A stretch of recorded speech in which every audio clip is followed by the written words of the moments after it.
So we are starting our next session in ancient India, which is Buddhism, Jainism, one of the very core modules from ancient history. And let me tell you a few things. This Poonam Dalal Dahiya, this is one of the reference books many students read for this ancient India, okay, and this medieval India.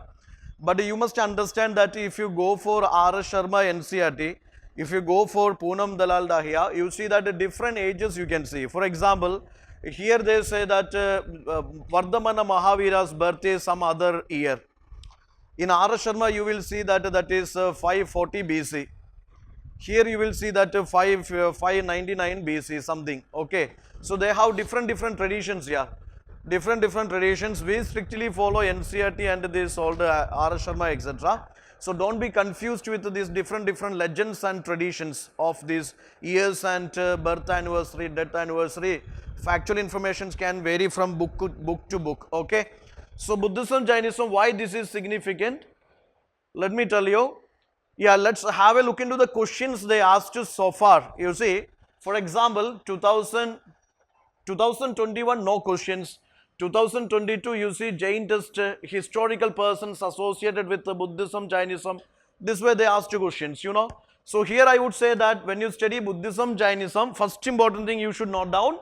Yes, this Buddhist and Jain literature is important for you.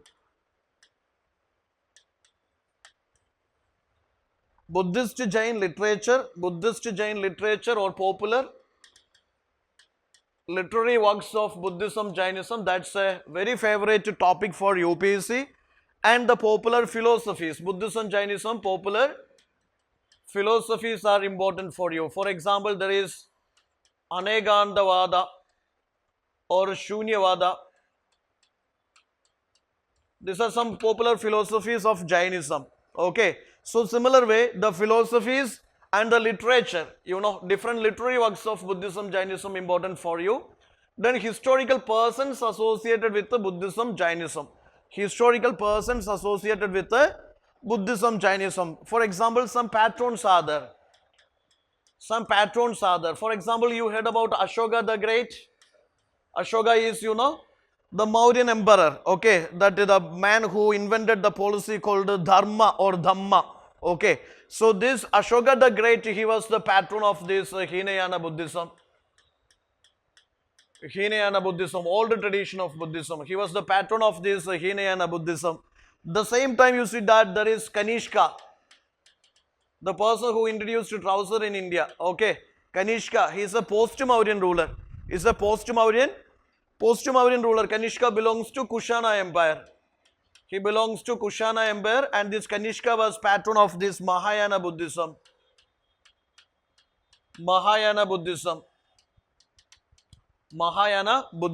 Same time, you could see that the grandfather of Ashoka, who was that grandpa of Ashoka? That was Chandragupta Maurya. Chandragupta Maurya was the founder of Mauryan Empire. He was the follower of Jainism.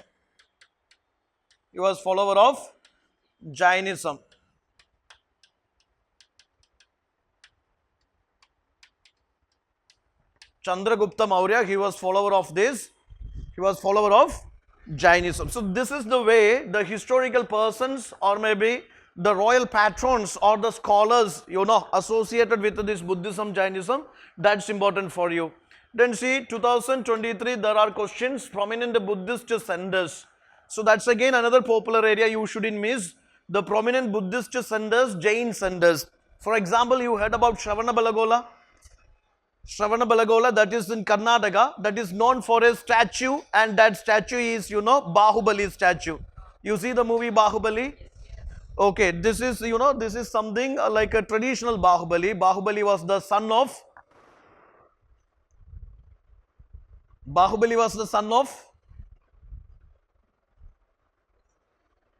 in Jainism there are 24 Tirthankaras, 24 great teachers, and the final teacher was Vardhamana Mahavira. The 24th Tirthankara is Vardhamana Mahavira, and the first Tirthankara was Rishabhdev, and his son is called Bahubali.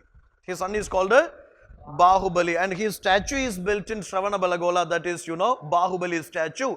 Every 12 years there is a ceremony held there, that is, that Mahamastabhishega ceremony that is held in Shravanabalagola, Bahubali statue. So let's say that the centers of Buddhism, Jainism, centers of Buddhism, Jainism. For example, Lumbini is a historical place, a significant place in Buddhism where this Buddha was born.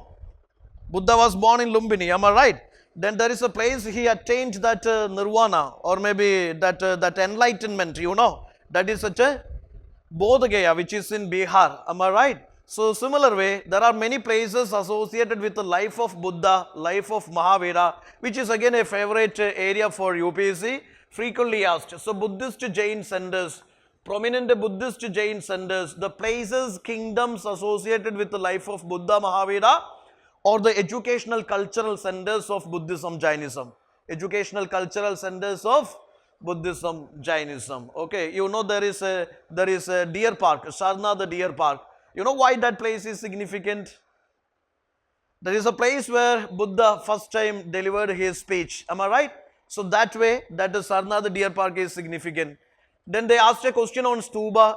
They asked a question about the Buddhist test. They asked a question on this Jain doctrine, Buddhist and Jain cave shrines. Okay, so there are lots of questions they asked in 2023.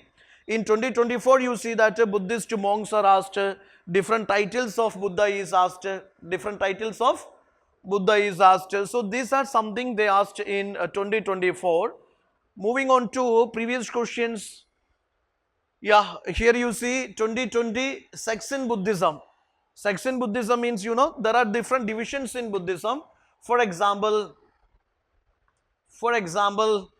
there is Hinayana set, there is Mahayana set,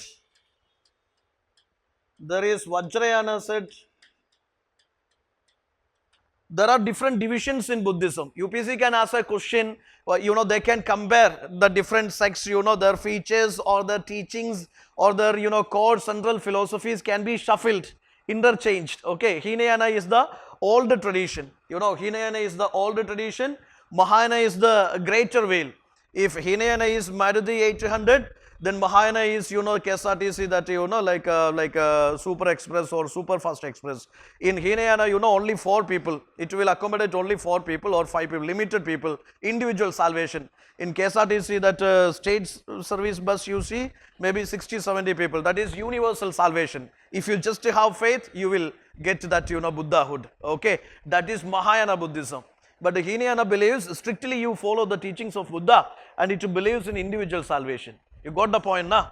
Yeah. So the thing is, there is Hinayana Buddhism, Mahayana Buddhism, and Vajrayana. Vajrayana requires that magical power here. For achieving salvation, you must get to that magical powers, Tandras, Mandras, Daginis, or maybe all those, not the Daginis, you see that the Taras, they worship the female deities also. Worship is there, or magical spells are there, or all those. You must get to that magical power in order to achieve salvation. In a funny way, I said, okay? Don't take it seriously, but take it seriously, okay? So Mahayana, Hinayana, Vajrayana, different sects are asked. Similar way in Jainism, sects are there. For example, Digambara, complete nude people. You see, Digambara sect is there, and Shvedambara sect is there. Divisions are there. So they can ask on these, sects of Buddhism. Then Paramidas, various terminologies associated with the Buddhism, Jainism. Okay. 2019, Mahayana Buddhism was asked. 2018, sects in Buddhism, Bodhisattva was asked. Bodhisattva is a concept, that is central to this Mahayana Buddhism. Okay, this Rajiv is a Bodhisattva. If I say that, what does it mean? Suppose you see that the Bodhisattva is a person who is eligible for Buddhahood. Who is eligible for Buddhahood, but purposefully denies his salvation in order to help other human beings to achieve salvation. That concept is Bodhisattva. That is central to Mahayana Buddhism. That is central to Mahayana Buddhism. Central to Mahayana Buddhism. Yeah, there is concept Bodhisattva. Then 17 sects in Jainism, Buddhism, paintings associated with the Buddhism, Jainism. Sorry? Bodhisattva is actually just like a UPSC aspirant here. He cleared prelims, mains, interview, but he is not ready to join the training and he is not ready to, get into services. Instead, he is, starting a coaching academy and helping other aspirants to, yes, crack UPSC. Just like that. That is Bodhisattva. Bodhisattva means symbol. Bodhisattva is eligible for Buddhahood, but he denies his salvation. Why? Because he has some feeling like this compassion or kindness for other human beings. So he stays back on the earth to help other human beings to achieve salvation. That is what Bodhisattva concept. It's a human being. Dalai Lama is regarded as a Bodhisattva. Okay, to Southeast Asian countries, Mahayana Buddhism is spread. To Sri Lanka, Hinayana Buddhism or maybe Theravada Buddhism is spread. Yeah. It's like that. Okay, it's like he is eligible for Buddhahood, but he denies his salvation because of his compassion for other human beings and remains here on the earth to help other human beings to achieve salvation. That concept is Bodhisattva. That is central to Hinayana or Mahayana. Yeah. That is central to Hinayana or Mahayana. Mahayana Buddhism. Okay.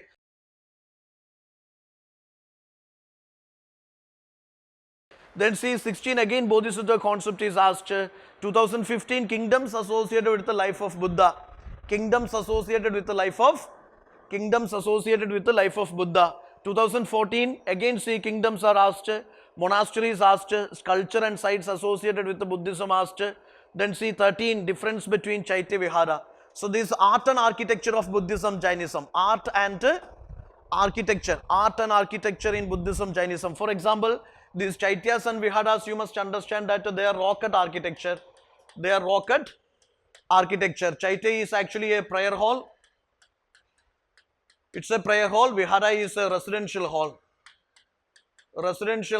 For stay of these, Buddhist monks and nuns during the rainy season. After the rainy season, there is a confession ceremony held, that is called a Pavarna ceremony. Okay, so there are festivals, there are like a different architecture, art forms related to Buddhism, Jainism. They are again very important for you. Then see, there is a concept, central teachings of Buddhism, Jainism. There is a concept called Nirvana. What is Nirvana? Nibbana or Nirvana in Buddhism. So they can ask about the central ideas, central teachings and philosophies or ideologies of Buddhism, Jainism. That is important for you. Then see Jain doctrines, similar way, Buddhist doctrines, Jain doctrines. So this, why I showed you the previous year questions and keywords, when you prepare Buddhism, Jainism, please try to understand what you should prepare from Buddhism, Jainism. Accordingly you prepare. Otherwise it is just like bubbles in the water. Okay, no use at all. So make sure that you prepare according to the demand, requirements and syllabus of the exam. Then only you will get something from Buddhism, Jainism. Similar way, I will show you. I hope these things are clear to you. Should I switch to bilingual? Should I switch to bilingual? Are you comfortable with English? All of you guys? Fine? Good.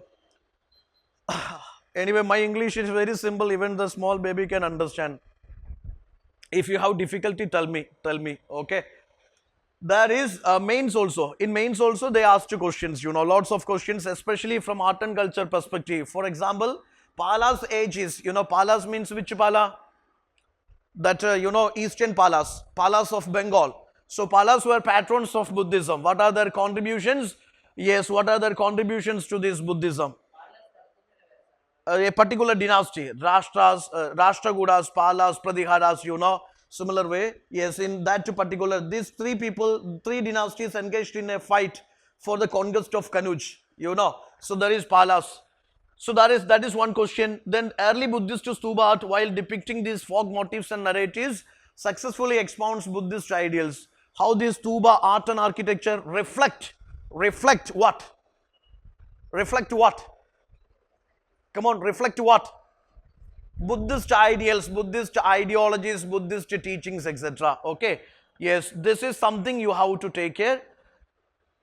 Then these are the way, they asked questions. This year also, last year also, they asked lots of questions from Buddhism, Jainism. Now we are getting into the module. First of all, we will discuss what are the courses. What are the different causes for this rise of new religious movements like Buddhism and Jainism? Buddhism and Jainism.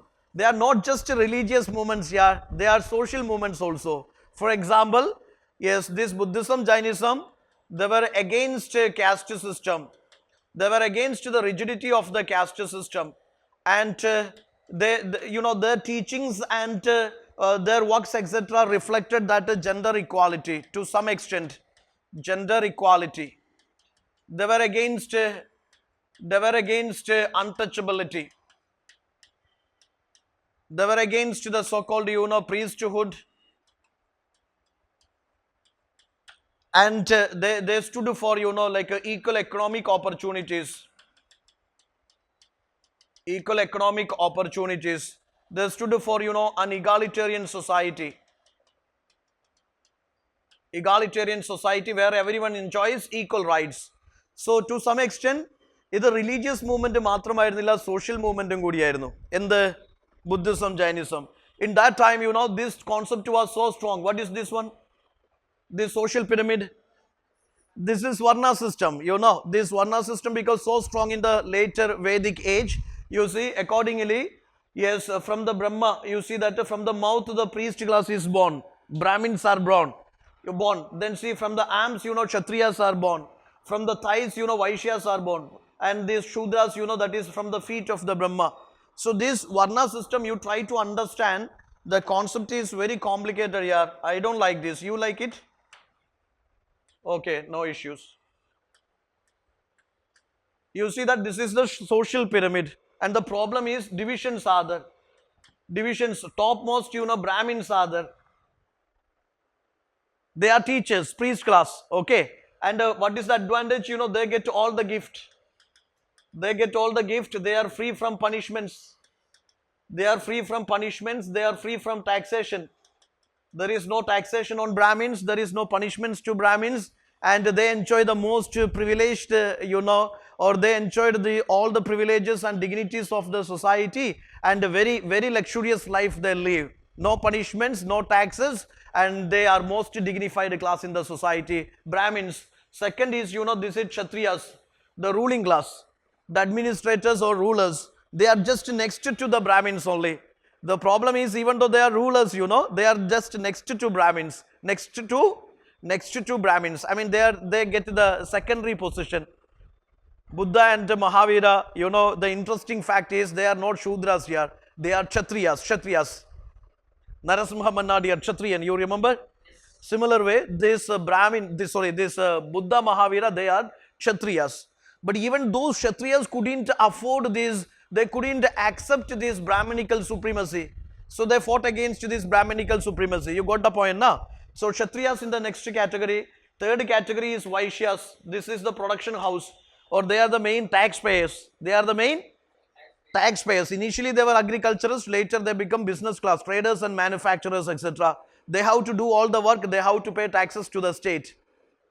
You got the point now? So Vaishyas in the third status, then Shudras are there, that is in the fourth status, Chadurvarna system. The problem with the Shudras, they are servants here. They are, so no dignity, no social status, no better economic status, social status, cultural status, nothing. The God is not accessible to them. You got the problem now? You see that they have to serve all these higher classes here. Still they are in the lowest position, no better economic status, no better social status. They are agricultural slaves or domestic servants. Then later on one more section is added, that is untouchables here. Here comes untouchables.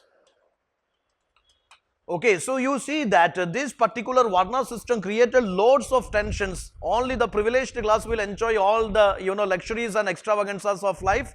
At the same time, try to understand that the lower classes, they were deprived of the basic fundamental rights also. Forced labor is there, and this, the so-called brutal torture is there. They cannot claim this whatever they produce. So all those things are there. Okay, they are bonded labor, forced labor, they are slaves, agricultural slaves, domestic servants, no better economic status, no better social status, no cultural status. So this Varna system created a lot of tensions here. So Buddhism, Jainism, let us say that it is a religious and social movement against the so-called social pyramid, against the social discrimination. They challenged this supremacy of the Brahmins, challenged the supremacy of the Brahmins, okay. Then you see that this society, you can see that it created so many, complicities. Many rituals are there. Many rituals are there. Many rituals are there. Rituals and sacrifices, you see. Rituals and sacrifices, because of which you see that there is animal sacrifices also.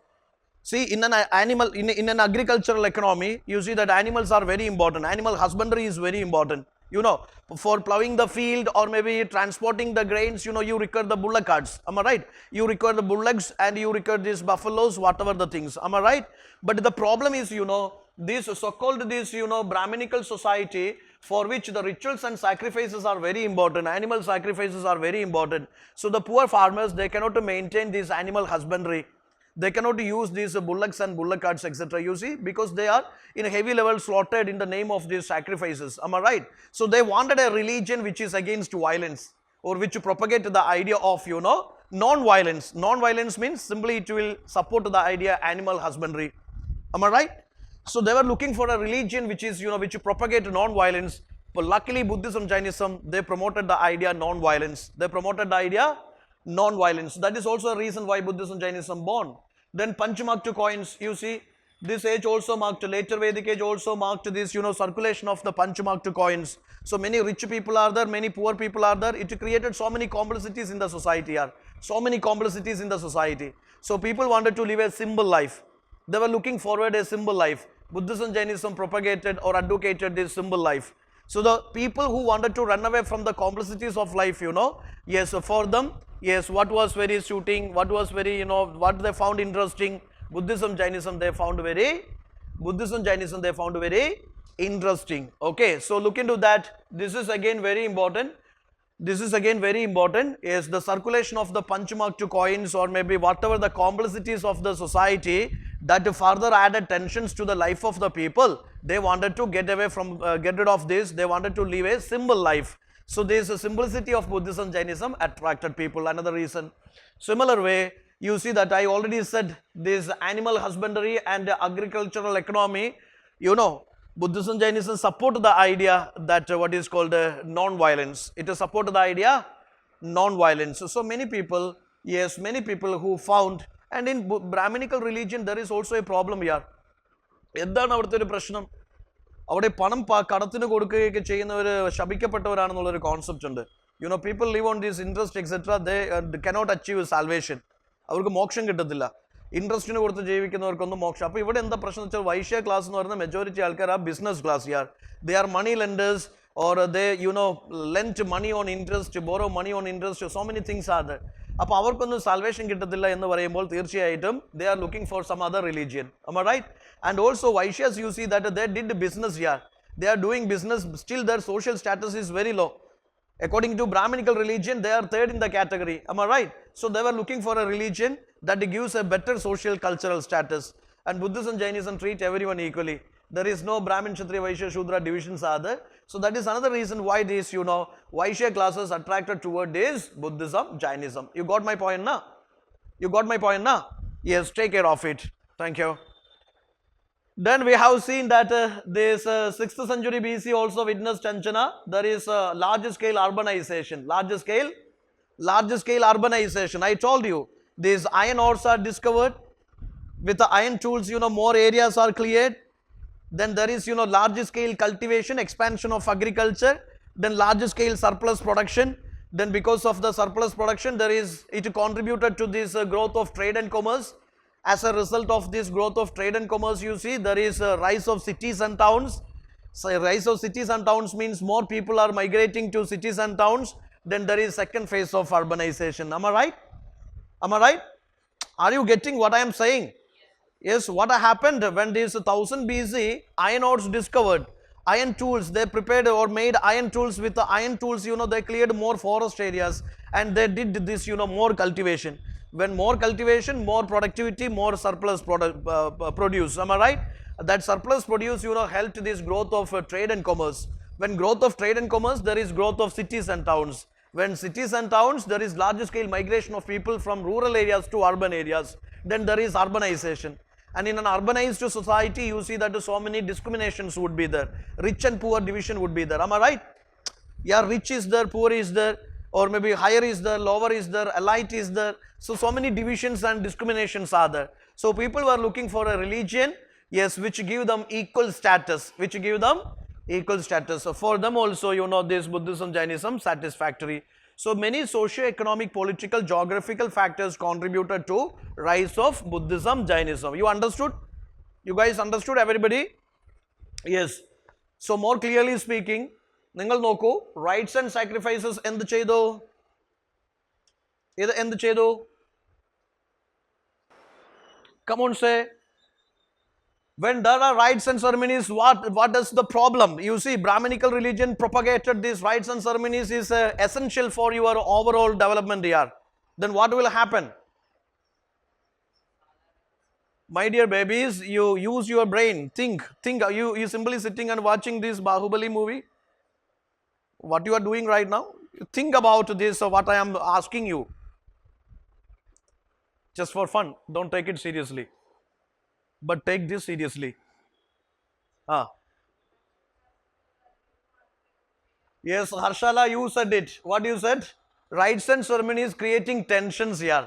For example, they say that in order to ward off the evil forces, in order to get rid of your tensions, you must do rites and ceremonies. And rites and ceremonies, you know, it is only under the presidentship of this or chairmanship of the priestly class. They can only do this. And you have to pay these bribes, gift and land and women to them. It's very expensive. It's very expensive. So you see, these things are very expensive. One problem is they are very expensive and the poor people cannot afford it. Second thing is, you know, they are very complex. And also they are exclusive. Okay, poor people and the lower classes, you know, they cannot afford and they are out of this orbit. Am I right?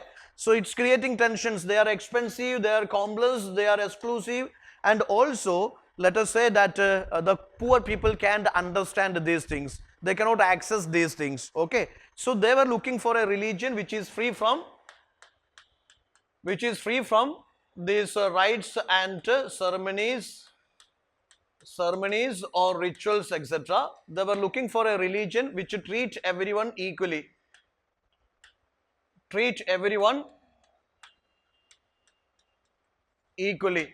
A religion which treats everyone equally, or a religion which has a democratic status. A religion which is inclusive for all. Okay, and solution was Buddhism, Jainism. There is no caste division, there is no complex rituals and ceremonies, very simple religion, very simple religion, okay. Then see, caste system, a biggest tension, I already told you. Caste tension created so many social discriminations, economic discriminations, cultural discriminations. Am I right? But coming to Buddhism, Jainism, you see that, yes, they treat all equal,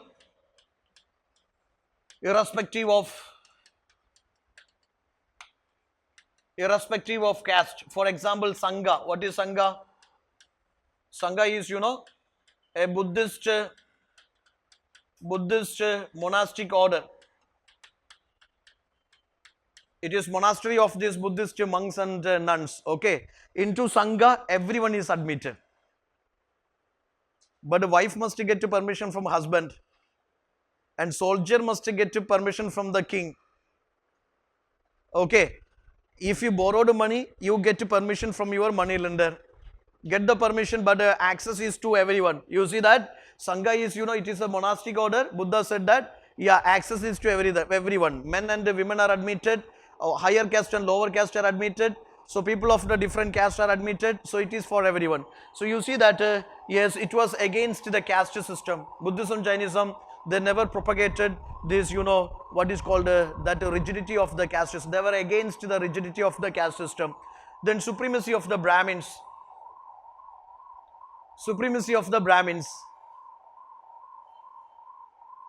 Yenda madri adu tension pannum, you think about it.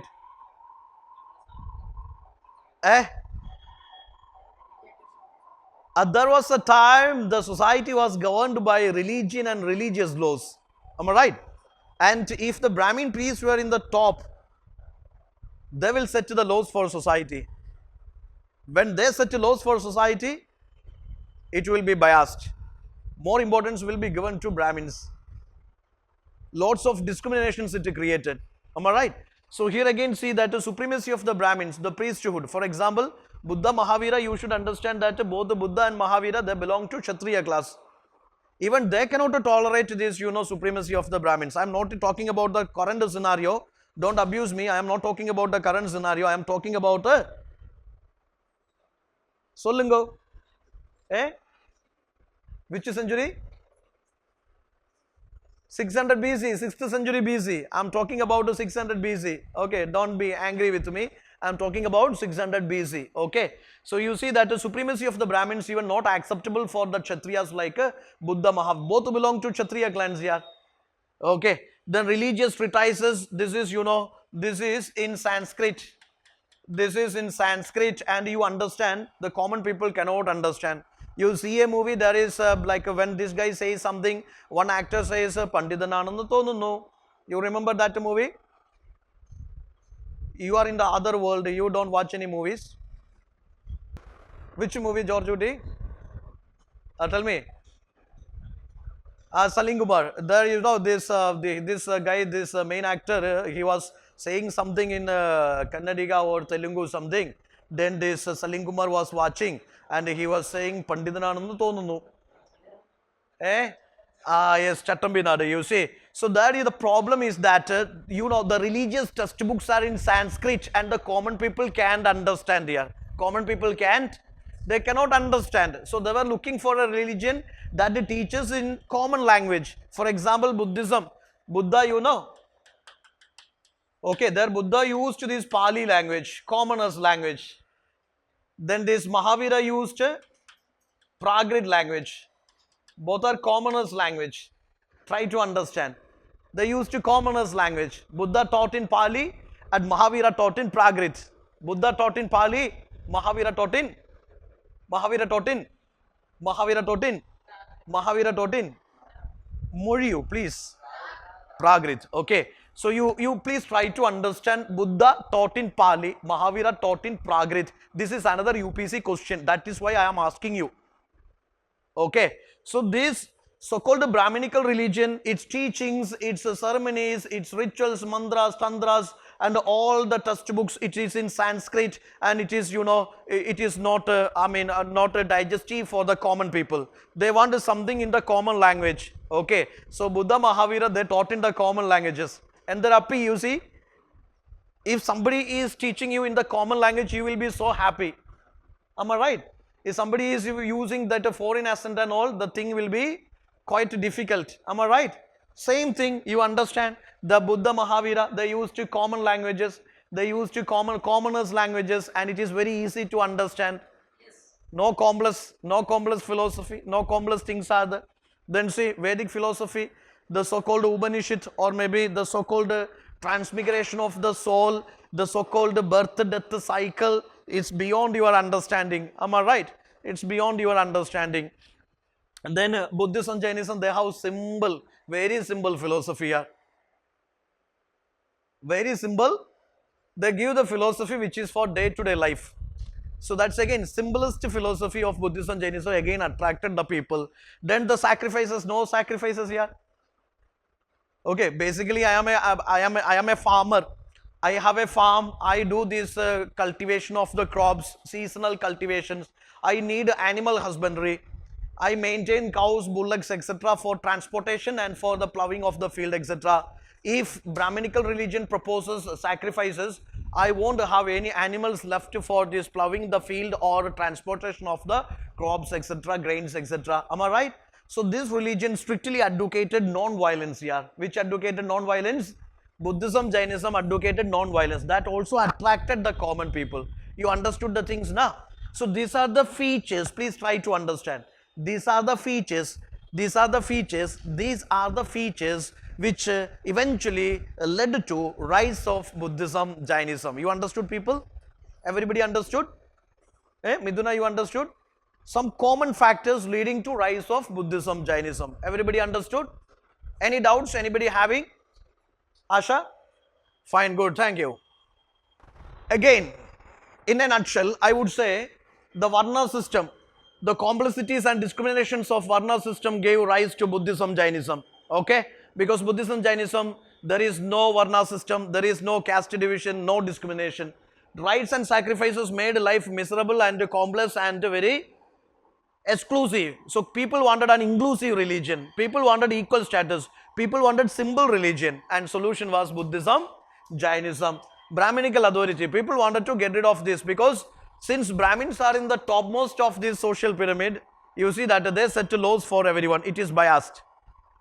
So they wanted to get out of the clutches of the Brahminical supremacy. Am I right? Buddhism, Jainism, it was against priesthood, against priesthood dominance or these Vedic rituals and sacrifices. Then see, they wanted something occupational divisions. They don't want this birth-based identity. Chaturvarna system, by the time, it was a watertight compartment. There is no scope for social mobility, no economic mobility. Somebody is born as a Chandala, all his generations will, live in the same condition. No improvement. But Buddhism, Jainism, they proposed, occupational divisions only. Then see, in the Brahminical, later Vedic times, the status of the women, you see, it is decreased, degraded to such an extent that she is a machine for this caring, feeding and breeding. The status is, you imagine that, Rajiv, the status is gone to such an extent that, such a down that she has no status in the society, in the decision making, and she is not treated equally. She is somebody who has to take care of this, others only. Okay, but Buddhism, Jainism try to understand, gives equal status to all. There is no discrimination. Urbanization led to lots of tensions. People wanted to live a simple life. Solution was Buddhism, Jainism. Then say the socio-economic discriminations, you see. Urbanization, I told you now, when this urbanization is there, so many people are there, so many trade and commerce is there, so many rich and poor divisions are there. In that scenario, some people are there, they wanted to live a very simple Puritan life. They want to get rid of this materialistic world. So for them also what suits Buddhism, Jainism suits. Then see, here you see that, the Sanskrit, Vedic test, all created complexities. They wanted simple test, simple teaching, simple philosophy, simple religion, and solution was Buddhism, Jainism. So all these situations, the political, economic, social, cultural situations, they paved the path for birth of Buddhism and Jainism in the 6th century BC. You got it? Thank you. There begins this Jainism. We start with Jainism. Coming to Jainism, please try to understand that Jainism, Buddhism, some key terms are there. They are heterodox sect. They are heterodox sect. Okay, I mean,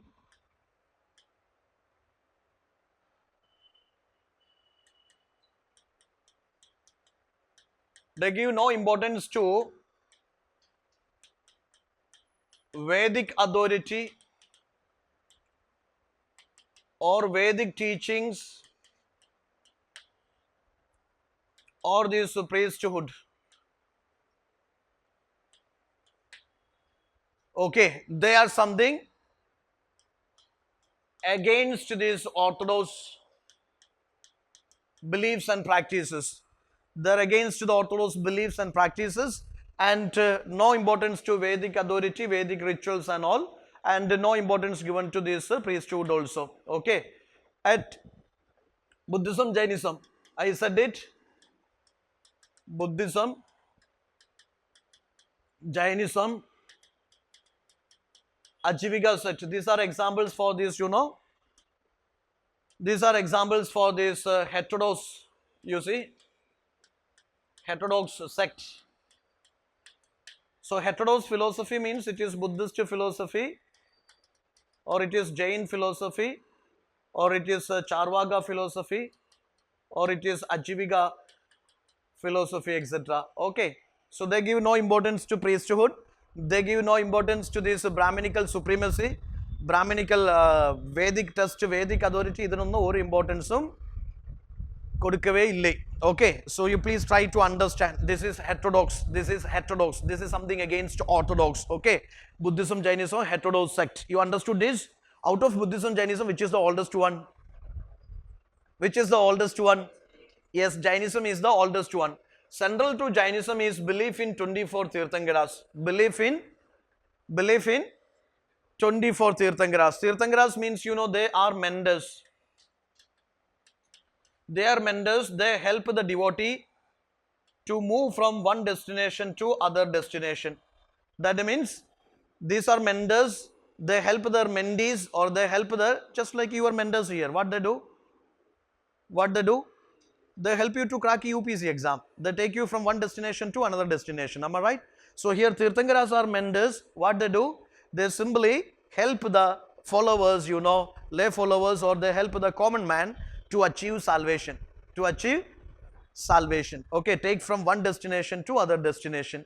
So the teachings of Tirthankaras, it is very central to Jainism. It is very central to Jainism. And the first Tirthankara, you know, the first Tirthankara is Rishabdev.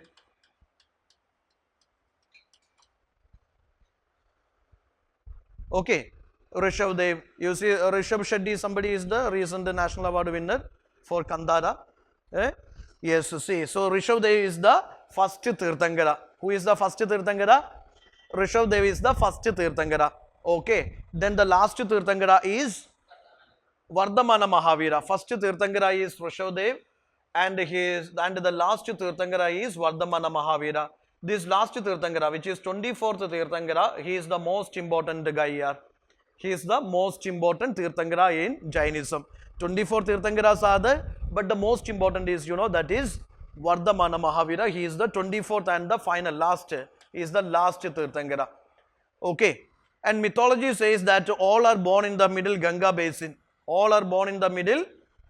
All are born in the middle Ganga basin, and see, they all achieved Nirvana in Bihar. So this point you take care. According to this 24, according to this legend, you know, these Tirthankaras are born in middle Ganga basin. They achieved Nirvana in Bihar. How many Tirthankaras in Jainism? 24. Who was the first one? Rishabdev. Who was the last one? Vardhamana Mahavira. Okay. Then Parshvanath is, you know, Parshvanath is 23rd Tirthankara, and actually his teachings are, you know, very central to this Jain philosophy or Jain ideologies. Okay. Parshvanath is the 23rd Tirthankara. Vardhamana Mahavira is the 24th Tirthankara, and this Vardhamana Mahavira also a contemporary of Gautam Buddha. He was a contemporary of Gautam Buddha. Everybody got it? All of you? Fine. Thank you. Moving on to the next slide. See, regarding the life of this Vardhamana Mahavira. Vardhamana Mahavira, because UPSC asks lot of questions like this. Comparing Buddha Mahavira, they ask lots of questions. About their early life, they ask lots of questions. So Vardhamana Mahavira, please try to understand. According to NCRT and R.S. Sharma, this Vardhamana Mahavira was born in 540 BC in Kundagrama village, Vaishali district, Bihar. You got the point? Okay, Vardhamana Mahavira, he was born in, yes, he was born in 540 BC. It is in 6th century BC. Which place? Kunda. In Match the Pair also they ask this question. Popular personalities of ancient India, or reformers of ancient India, and places of their origin, or places or kingdoms associated with their life. So have an idea. Vardhamana Mahavira, the 24th Tirthankara of this Jainism, he was born in 540 BC. He was born in this Kundagrama village, which is Vaishali district. In which state of India? It is in Bihar. You got the point?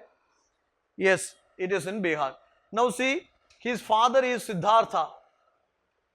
Siddhartha is Janatriya or Janatriga clan. You know, he is the head of the Janatriga clan. That is, you know, a Kshatriya clan. So he is born in a Kshatriya family, royal family. He is born in a royal family. He is born in a royal family. Suppose Akshay, you are in a royal family. Will you prefer living in the royal family or living the life of a simple man? To impress everyone, we will say we prefer simple life. But if we get all the luxuries, we won't leave it. Am I right? But here the problem with the Vardhamana Mahavira and Gautam Buddha, Both are born in royal families. Both are born in royal families, but they left that royal families. Okay.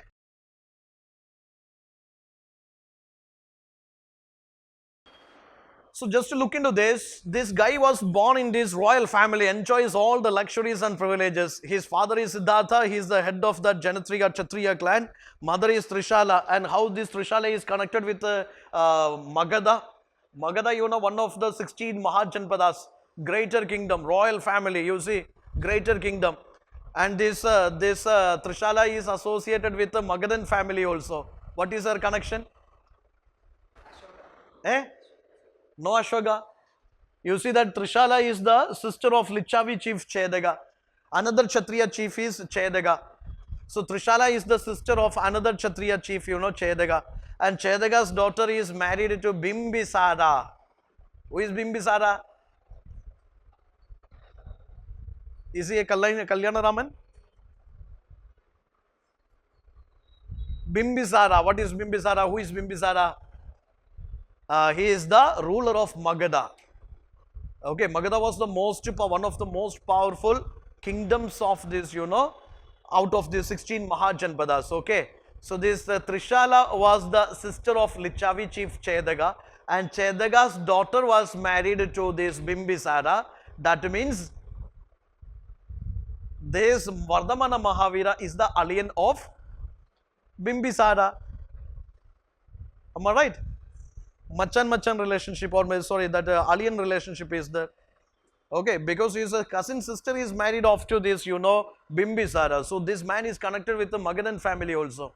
Is connected with the Magadhan family also, or Magadhan royal family also. Okay, this question was UPSC asked. What they did, you know? Sister na pagaram daughter return. Trishala was the daughter of Lichavi chief Chedaga, whose daughter is married to Bimbisara Tettipo. If the blood relations important, you understand.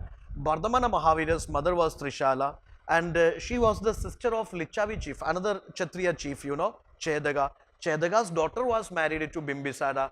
Okay, that way, Vardhamana Mahavira has this connection with the Magadhan family also. You understood that connection? What is the connection? Harsha, what is the connection? Vardhamana Mahavirante Ammayayirunna Trishala Arude sister ayirunnu Lichavi chief what is his name Chedagante sister ayirunnu Chedagante daughter ആണ് ആർക്ക് കല്യാണം കഴിച്ചു കൊടുത്തത് മഗധൻ രാജാവായിട്ടുള്ള ബിംബിസാരന് കല്യാണം കഴിച്ചു കൊടുത്തത് അങ്ങനെ ചിന്തിക്കുമ്പോൾ ആരുടെ അളിയനായിട്ട് മാറുന്നു വർദ്ധമാന മഹാവീരൻ ബിംബിസാരന്റെ അളിയനായിട്ട് മാറുന്നു ഇങ്ങനെയൊക്കെയുള്ള കണക്ഷൻസ് ഉണ്ടായിരുന്നു എങ്കിൽ പോലും യു സി എനിക്കിപ്പോൾ അങ്ങനത്തെ കണക്ഷൻ ഒക്കെ ഉണ്ടായിരുന്നു എങ്കിൽ ഞാൻ എവിടെ എത്തിയേനെ you imagine but the thing is ഈ മനുഷ്യൻ ഇതെല്ലാം താല്പര്യമില്ലാണ്ടായിട്ട് മാറി എല്ലാ ദിവസവും നിങ്ങൾക്ക് രാവിലെ ഉച്ചയ്ക്ക് വൈകുന്നേരം മട്ടൺ ബിരിയാണി തന്നു കഴിഞ്ഞാൽ നിങ്ങൾക്ക് മട്ടിക്കില്ലേ സംഭവിക്കില്ലേ എല്ലാ ദിവസവും ഈ ഷാഫി മെഴ്സിഡസ് ബെൻസ് ഓടിച്ചുകൊണ്ട് വന്നു കഴിഞ്ഞാൽ ചിലപ്പം മടുക്കത്തില്ലേ കുറച്ച് നാൾ സൈക്കിൾ ഓടിക്കാനൊക്കെ ഒരു പൂതി ഉണ്ടാവും ശരിയല്ലേ So the thing is, you see that he was born in a royal family, enjoys all the luxuries and all the privileges. Many servants are there. Early in the morning, wake up, you know, one glass of this, you know, grape wine, okay, or apple wine. You see that whatever you order, everything you get. You know, you have father, mother, you have like a wife, children, all the things are there, all the facilities are there. But he is not happy with that. He is not happy with that. You see. Earlier he led the life of a householder. Please try to connect with this Buddhan also. Both this Buddha Mahavira, they led the life of a householder. This is very important here.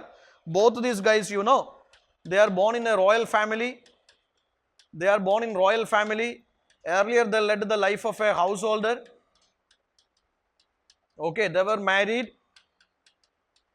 They enjoyed all the luxuries. But later they understood the meaninglessness of these things here. All the things you have, but you are not happy. Okay, you enjoy everything, you have all the possessions, all the wealth, all the luxuries, wife, children, so many things you have, but still you are not happy. So what is the eternal happiness? Both went in search of eternal happiness.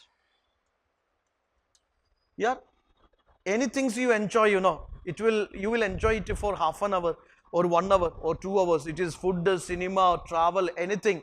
You enjoy it for half an hour, 1 hour or 2 hours. After that, again, back to that plingy situation. You are celebrating, am I right? You watch a very movie, you laugh, ha ha ha ha ha, you see. After 2 hours, you know, you will come out of the theater like a sadhu sannyasi, am I right? Very silent, very obedient person, going to car and back to the previous tensions. Okay, you go for a solo ride, back to tensions. Okay, so the life is full of tensions. There is no eternal solution to that. The things you are doing every day, that is repetitive, that is, you know, doing every day, that is again doing every day, but there is no eternal happiness. So they went in search of Navya, they went in search of what is eternal happiness. What is eternal? Both renounced this material world, they went in search of eternal happiness. So see, at the age of 30, what he did is, you know, he left his household, his wife and children, etc. Okay, royal family, etc. 12 years he was wandering.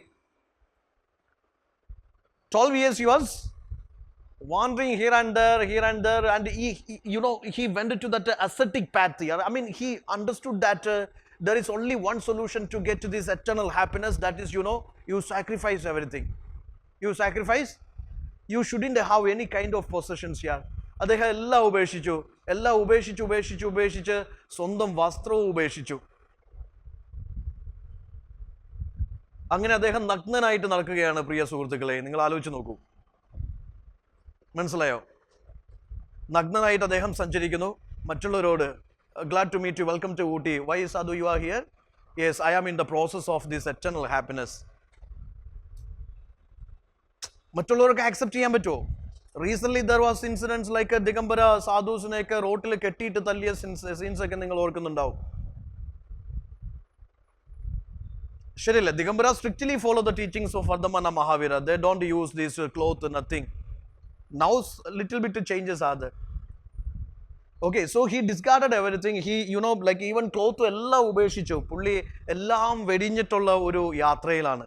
So according to Vardhamana Mahavira, extreme penance or extreme austere life is required for salvation. Extreme austere life or ascetic life is required for salvation.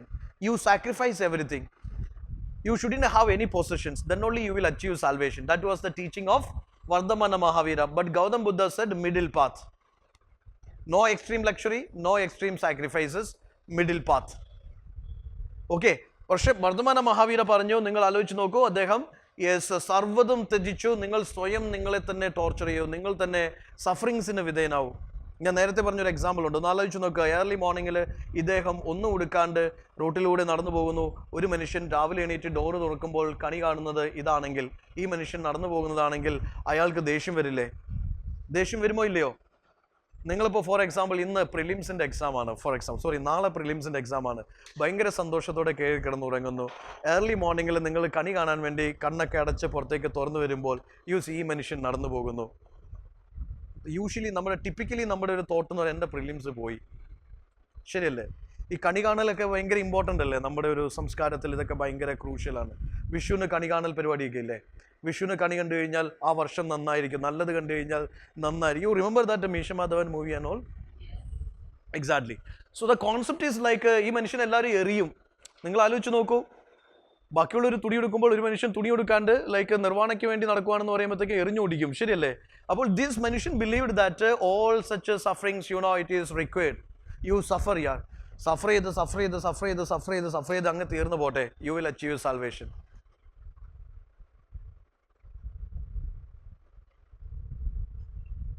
You got the point? So that is central to this Jainism or Vardhamana's philosophy. That is extreme sacrifices or this penance, ascetic life, self-sacrifices, etc. required for salvation. Okay, no possession.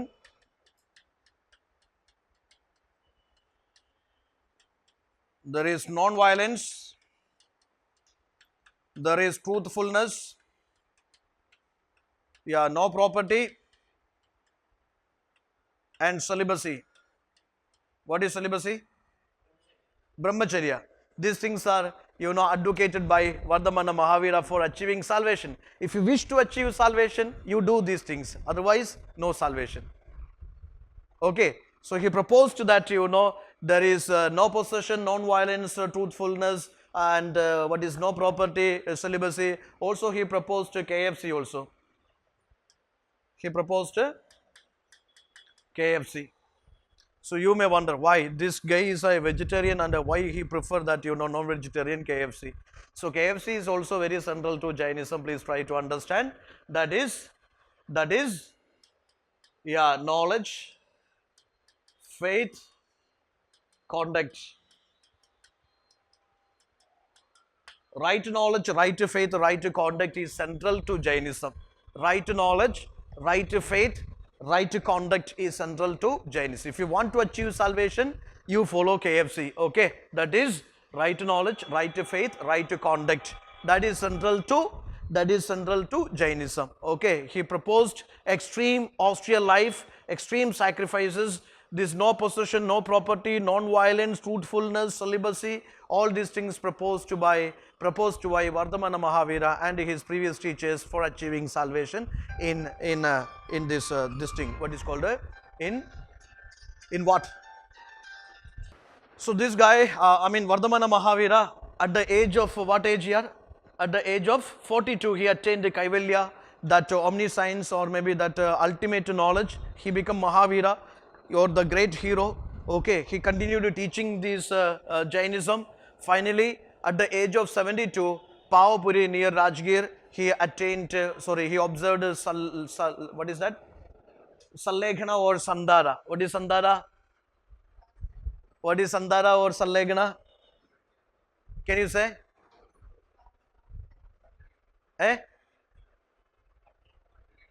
Yeah, voluntary fasting unto death. Voluntary fasting unto death. Once a person feels that his worldly life is over, he is near to death, or his last time is, or maybe his death is very near, or he is suffering from any incurable diseases, or there is a so-called famine, or maybe drought, that kind of the situations. In that context, somebody can observe Salleghana or Sandara. It's voluntary fasting unto death. Voluntary fasting unto death. This is, ultimate test of spirituality given by Vardhamana Mahavira. Gradually you are, reducing the intake, quantity of the intake, and gradually, embracing that death. That is voluntary fasting. Just like Samadhi in Hinduism, this is, Sandara or Salleghana in Jainism. Yeah, to some, in this context it is same only. Okay. The ultimate knowledge regarding the death, birth, meaning of life, etc. So finally he died. That is 468 BC. This Manishan, yes, Vardhamana, the great hero, Vardhamana Mahavira died. I am talking about a historical Buddha. We need the historical Buddha, historical Mahavira. Got it?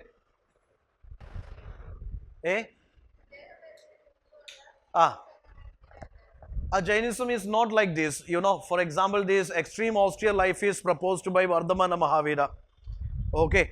So the final teachings which you see now, today, regarding this Jainism, most of them attributed to this 23rd and 24th Tirthankaras. Okay. May I change this? There are central teachings in this, central teachings of this Vardhamana Mahavira, or central teachings in this, Jainism. Just have a look into this. What are the popular teachings in this Jainism? See, world is animated. What does it mean? Everything. What? No, everything has a soul. Suppose I say this remote is having a soul. Will you believe?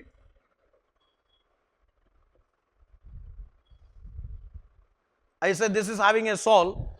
This camera is having a soul. Okay, that cap is having a soul, or this wood is having a soul, the soul, or whatever. All these things, all these living, non-living things have a soul. Will you accept this? Practically not. So modern science rejected. That is one reason why Jainism having lesser popularity than this Buddhism.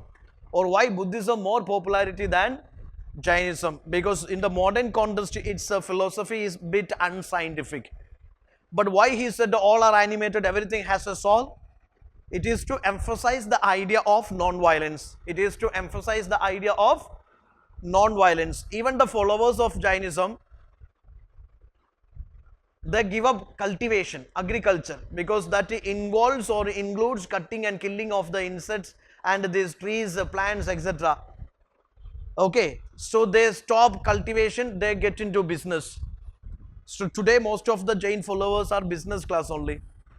Okay, so you see extreme importance is given to non-violence here. They say world is animated, everything has a soul. So they believe in immortal soul. They believe in immortal soul. But the Buddha, you see something against that. Buddha says everything is subject to change. Subject to change and no immortal soul.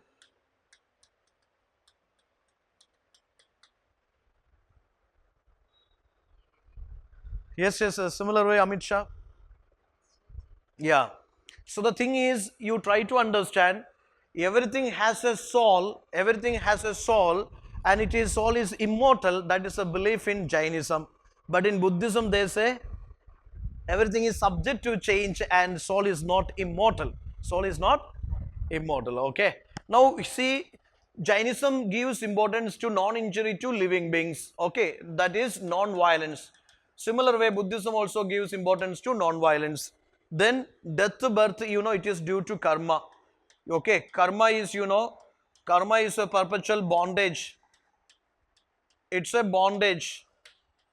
It's a bondage, and birth and death and rebirth, etc. It's a cycle, it's a bondage. In order to get liberated from that, you must to go for this, extreme austere life or austere penance or ascetic life, etc. Okay, so they say birth and death is due to karma. Then asceticism, penance required from this, freeing from this karma. So Jainism says that multiple life ilude ningal endu cheyanam? Yes, ascetic life അല്ലെങ്കിൽ ഈ austere extreme austere life ജീവിക്കുന്നതിലൂടെ നിങ്ങൾക്ക് എന്ത് ചെയ്യാൻ പറ്റും? ഈ ഒരു സൈക്കിളിൽ നിന്ന് മോക്ഷം നേടാൻ പറ്റും. ഏത് സൈക്കിളാണ്? Birth death cycle. Okay, and C they advocated austere and simple life here. You go for this extreme austere life and simple life. Then see, Jiva is soul, Ajiva is matter. They believe in these two concepts, Jiva and Ajiva, soul and matter. Okay. Then they agreed the existence of God, but it is lower than Jina. They did not condemn Varna. They say Varna is result of deeds, but they have faith in this transmigration of soul. They believe in this universal law. What is universal law? Solungo. Agash, any guess? The entire world is created and sustained by a cosmic law. That means no belief in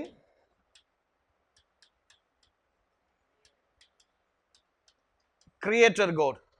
There is no belief in creator God. There is no belief in creator God. Am I right? There is no belief in creator God. No belief in creator God. World is created and sustained by universal law. World is created and sustained by universal law. There is no creator God. Then it opposed to rituals and Brahmin hold. It was against, it is said no to this Vedic authority. It is said no to this, priesthood.